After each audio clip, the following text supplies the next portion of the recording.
குரு துரோணரின் மகனான அஸ்வத்தாமன் சிறந்த சிவபக்தன். பிறந்த நாள் முதலே அவன் நெற்றியில் ஒரு ரத்தினமணி இருந்தது.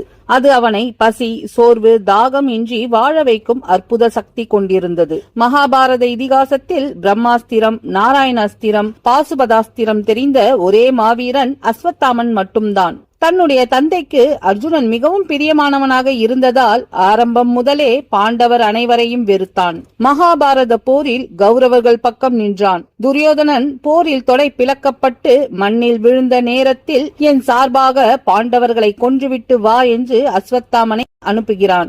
ஏற்கனவே தன்னுடைய தந்தையான துரோணரை ஏமாற்றி கொன்ற பாண்டவர்கள் மற்றும் துஷ்டத்யும்னன் மீது கோபத்தில் இருந்தவன் தனது நண்பன் இறக்கும் தருவாயில் கேட்டதை செய்தே தீருவேன் என்று போர் விதிமுறைகளை மீறி இரவில் பாசறையில் தூங்கிக் கொண்டிருந்த உப பாண்டவர்களை பாண்டவர்கள் என்று நினைத்து கொன்றான்.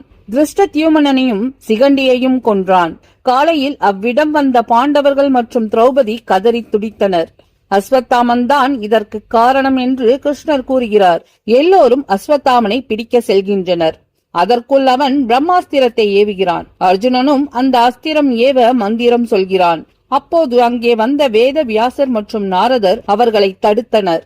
2 பிரம்மாஸ்திரங்கள் மோதினால் பல உயிர்களை பலி வாங்கிவிடும்.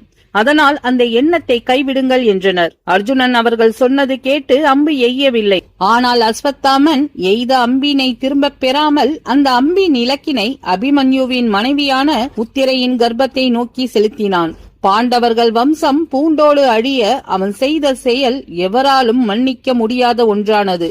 அதை கண்டு வெகுண்ட ஸ்ரீகிருஷ்ணர் அவன் நெற்றியில் இருந்த ரத்தின மணியை பிடுங்கி எறிந்தார்.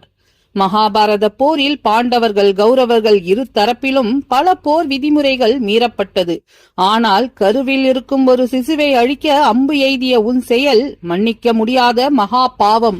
மரணமில்லா சிரஞ்சீவியான உனக்கு இனிமேல் நோய்கள் வரும். இந்த நெற்றிக்காயம் மாறாமல் உடல் ரணத்துடன் வாழ்வாய் என்று அவனுக்கு சாபம் இடுகிறார். அஸ்வத்தாமன் வரையில் சிரஞ்சீவியாக அவன் பெற்ற வரம் சாபமே.